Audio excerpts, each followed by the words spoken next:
Já voltamos com o seu Jornal Anhanguera, agora 6h52.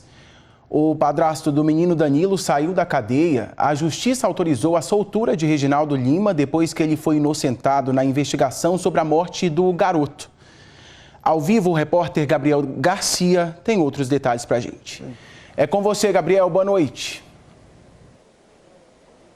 Boa noite, Thiago. Boa noite a todo mundo que nos acompanha. Reginaldo Lima dos Santos saiu da Delegacia de Homicídios aqui em Goiânia por volta das 5h30 da tarde. Nós temos imagens para mostrar para vocês o momento em que ele deixa o prédio da DIH, é abordado por uma pessoa aqui fora, ele recebe uma Bíblia, tem uma rápida conversa e depois ele vem em direção aos jornalistas, aos colegas da imprensa, onde reforça que entrou aqui como preso há cerca de 15 dias alegando inocência e que estava saindo então também alegando inocência. Ele disse que acredita no trabalho da justiça, no trabalho da polícia, comentou sobre uma rixa, sobre problemas que ele tinha com o Ian e disse também que não sabe o que vai ser da vida dele daqui para frente, mas deu uma certeza que não deve voltar para o Parque Santa Rita. Vamos ouvir um trecho do que ele disse aos jornalistas. Mesmo que eu era inocente, que se eu tivesse errado o Brasil podia cobrar de mim, eu estou aqui repetindo. E aqui, estou aqui de novo repetindo que eu fui inocentado, que eu jamais faria um tipo de ato desse.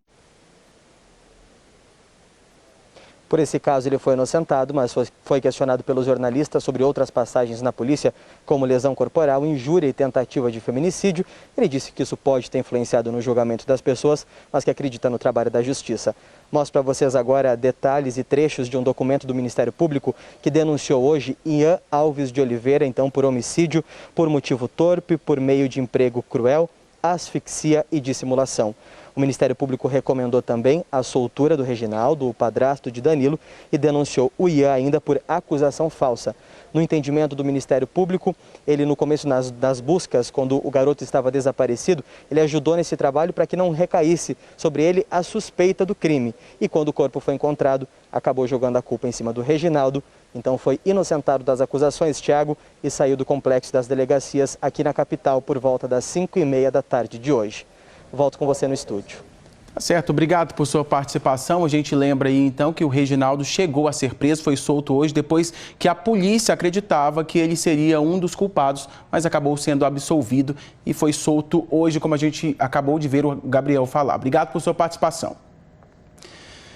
A polícia prendeu um dos suspeitos de roubar um banco em Canápolis, Minas Gerais. O homem de 29 anos foi preso às margens da BR-153, perto de Centralina, cidade próxima a Itumbiara.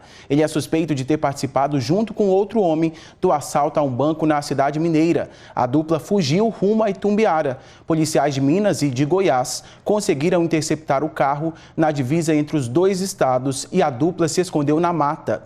Os policiais recuperaram o dinheiro roubado, mais de R$1 milhão.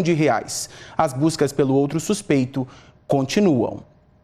O gerente do banco, que estava como refém, foi liberado sem ferimentos.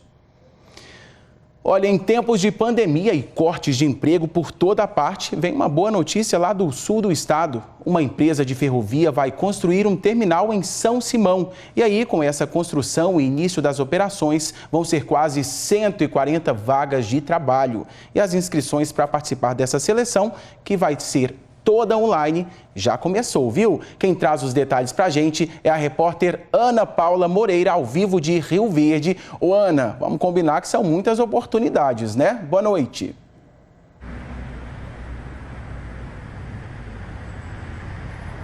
Boa noite para você, Thiago. Boa noite para todo mundo. Boas oportunidades, viu? Processo seletivo para 139 vagas para o novo terminal que vai começar a operar lá em São Simão. E olha, como você disse, o processo seletivo é todo feito pela internet, pelo site. O pessoal precisa ficar atento. E além de São Simão, tem vaga também para Rio Verde e Anápolis. E olha, não tem restrição de gênero, não tem restrição de idade e o pessoal também está contratando pessoas sem experiências anteriores. Esse processo seletivo vai até dezembro, mas eles já estão começando então a contratar para as fases operacionais e também administrativas. E olha, tem vaga para operador de terminal, auxiliar de operações logísticas, analista, TI, dentre outras tantas vagas.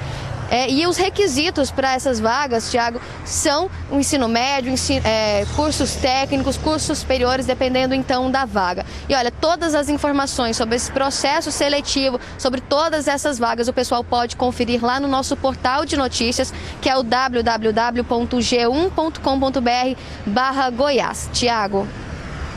Tá certo, corre lá no nosso portal G1/Goiás, que tem todos os detalhes, como a Ana já disse. Valeu demais, Ana. Obrigado por sua participação.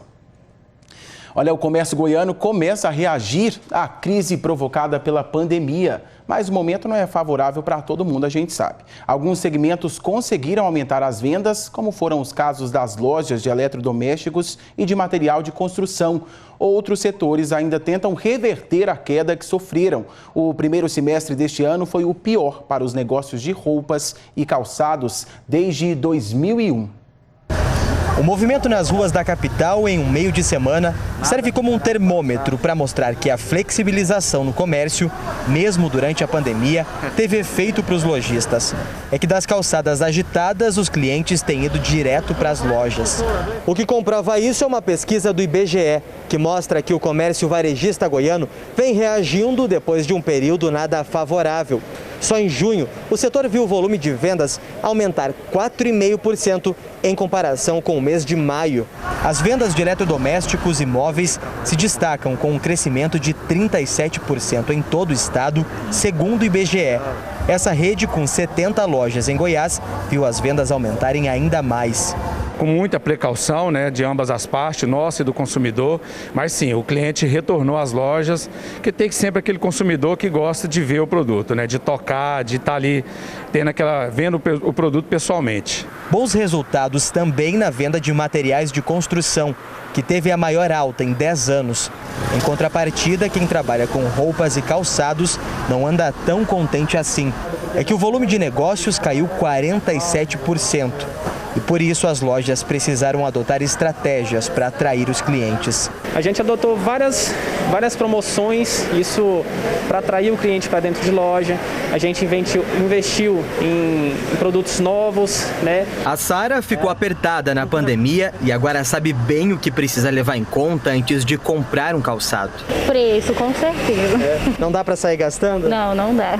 Além de cautela, esse economista acredita que quem comprou recebeu incentivos para gastar com segurança. O consumidor está cortando o que são bens até então tidos como supérfluos. Aí acredito que já olhando por uma ótica dos incentivos, eu vejo que houve incentivos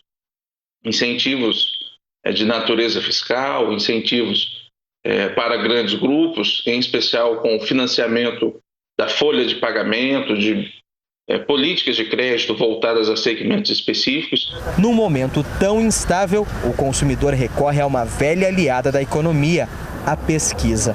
Deu para, segurou um pouco as minhas contas. E agora, quando está gastando, tem certeza onde está investindo dinheiro? Isso, então vamos gastar um pouquinho agora.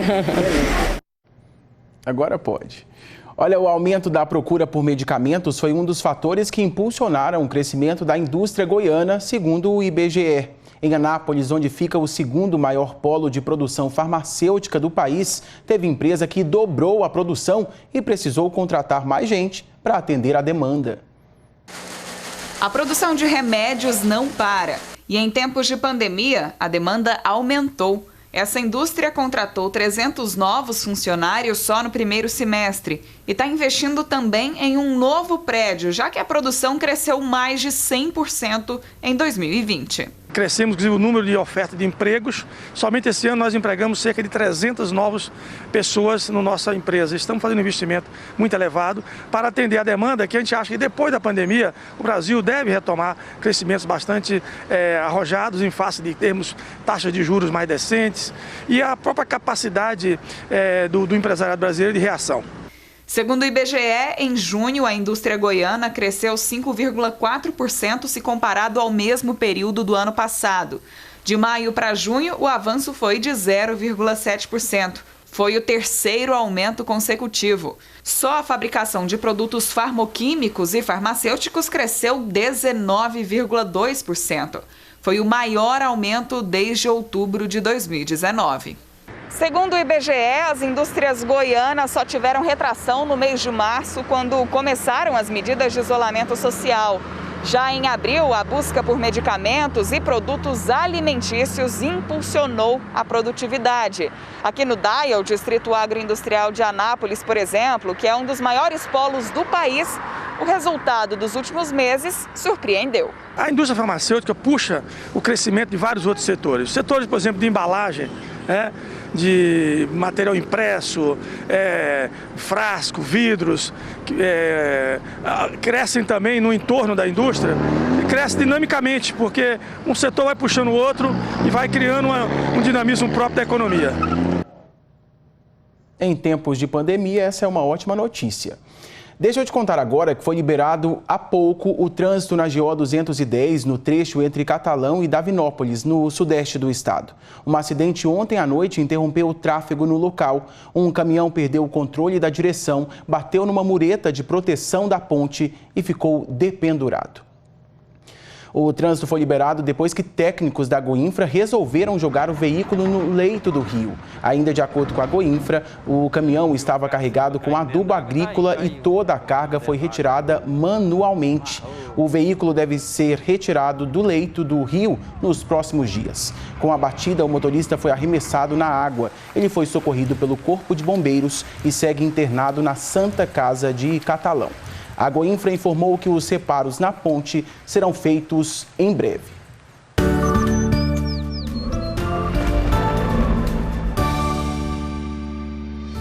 No norte e oeste de Goiás, máxima para esta quinta, 34 graus. Centro e sudoeste, 31. No leste, 30 graus. E no sul, 31. A semana segue sem previsão de chuva e umidade baixa.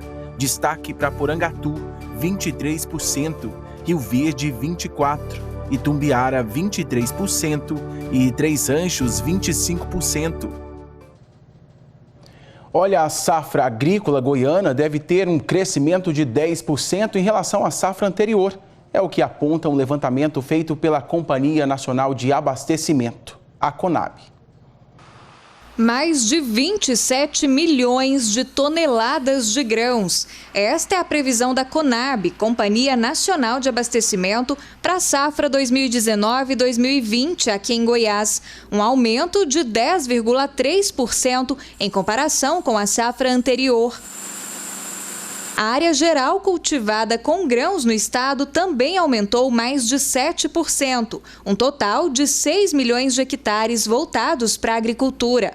Com esse resultado, Goiás se mantém como o terceiro maior produtor de grãos do país. A riqueza que vem do campo reflete também nas cidades. É porque nós estamos inseridos aí no contexto, das atividades voltadas para o agronegócios.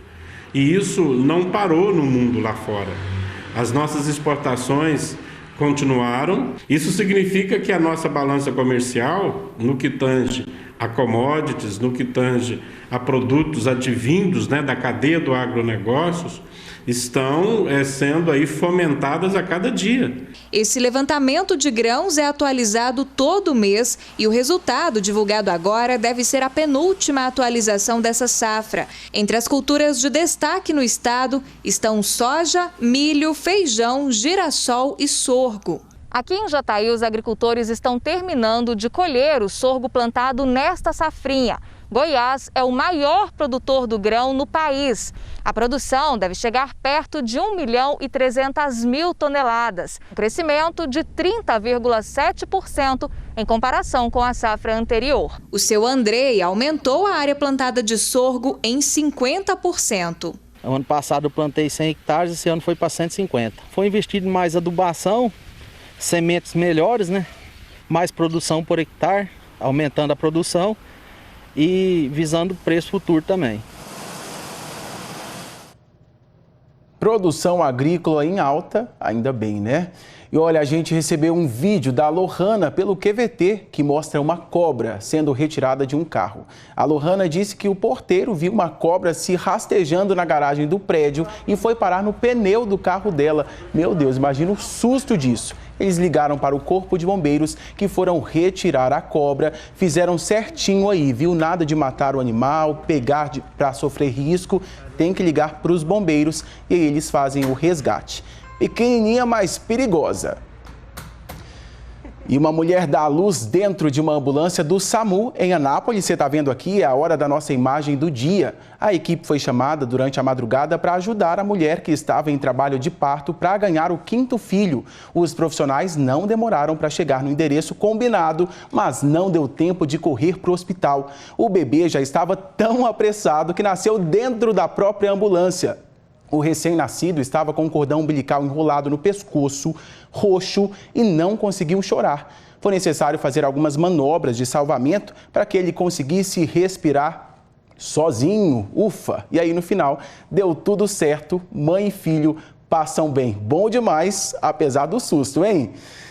E com essa notícia, a gente se despede de você, marcando um novo encontro para amanhã. Vamos embora com imagens de Jataí. Valeu por hoje. Até lá, pessoal. Tchau.